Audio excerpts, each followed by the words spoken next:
ప్రజల ప్రభుత్వం, రైతుల ప్రభుత్వమైన ఈ ప్రభుత్వం గౌరవ ముఖ్యమంత్రి గారు రేవంత్ రెడ్డి గారి నాయకత్వంలో ధాన్యాన్ని సేకరించడమే కాకుండా ధాన్యం తీసుకున్న దానికి 3 రోజుల్లోపే పేమెంట్ ఇచ్చారన్నది యావత్ తెలంగాణ రాష్ట్రంలో ఉన్న రైతన్నలు గమనించాలి. రెండవ విషయం, ఏదైతే అకాల వర్షాలు ఎప్పుడూ లేని విధంగా రాష్ట్రంలో గడిచిన 10 రోజుల నుంచి పడుతున్న సంగతి యావత్ తెలంగాణ రాష్ట్ర ప్రజలకి, రైతన్నలకి అందరికీ తెలిసిందే. ఈ అకాల వర్షాల వలన రాష్ట్ర ప్రభుత్వం ఎన్ని ప్రత్యేకమైన జాగ్రత్తలు తీసుకున్నప్పటికీ కొంత ధాన్యం తడిచిన మాట వాస్తవం. రాష్ట్ర ప్రభుత్వం తడిచిన ధాన్యాన్ని కేబినెట్ డెసిషన్ ప్రకారం ఈరోజు తీసుకున్న డెసిషన్ ప్రకారం ఆ ధాన్యాన్ని కూడా సేకరించడానికి, మద్దతు ధరకే కొనటానికి రాష్ట్ర ప్రభుత్వం నిర్ణయం తీసుకుంది. అది కలెక్టర్లకు ఆదేశించాం. ఏ రోజుది ఆ రోజు ఎక్కడైతే ధాన్యం తడిచి రైతన్నలు ఇబ్బంది పడొద్దన్నదే ఈ రాష్ట్ర ప్రభుత్వం యొక్క ముఖ్య ఉద్దేశం.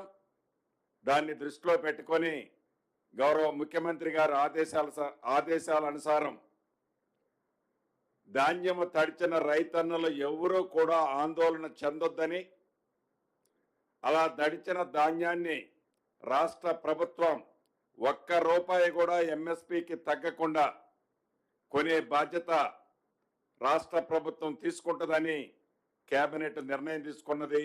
రైతన్నలు, రాష్ట్రంలో ఉన్న రైతన్నలు ఎవరూ కూడా ఆందోళన చెందొద్దు, వేరే మిత్రులు చెప్పే మాయ మాటలు నమ్మొద్దని కూడా ఈ వేదిక ద్వారా మీ అందరికీ, రైతన్నలకు తెలియజేస్తున్నాను. అదే కాకుండా రాబోయే సీజన్లో ఈ రాష్ట్ర ప్రభుత్వానికి ప్రతి సంవత్సరం స్కూల్లో మిడ్ డే మీల్ కోసం కానివ్వండి, హాస్టల్స్ రన్ చేయటం కోసం కానివ్వండి, అదే రకంగా ఏదైతే ₹2 కిలో బియ్యం ఇచ్చే స్కీమ్ కానివ్వండి, ఇవి నడపాలంటే సుమారుగా 36 లక్షల మెట్రిక్ టన్నుల బియ్యం అవసరం ఉంది. ఈ బియ్యం ఎన్నికల టైంలో సన్న బియ్యం ఇస్తామని మేము వాగ్దానం చేశాం.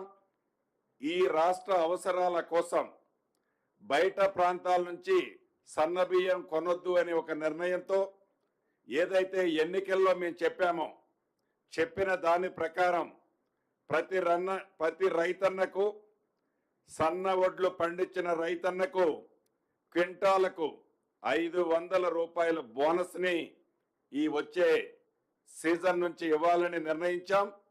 సన్న బియ్యము అంటే సన్న వడ్లు రకాలు ఏమనేది అగ్రికల్చర్ డిపార్ట్మెంట్ వారు రేపు పత్రికా ప్రకటనగా అవన్నీ కూడా ఆ రకాలను ప్రకటించడం జరుగుద్దని కూడా ఈ వేదిక ద్వారా తెలంగాణ రాష్ట్రంలో ఉండే రైతన్నులందరికీ తెలియజేస్తున్నాం. అంతేకాదు, సీజన్ స్టార్ట్ అయింది. ఈ సీజన్కి కావలసిన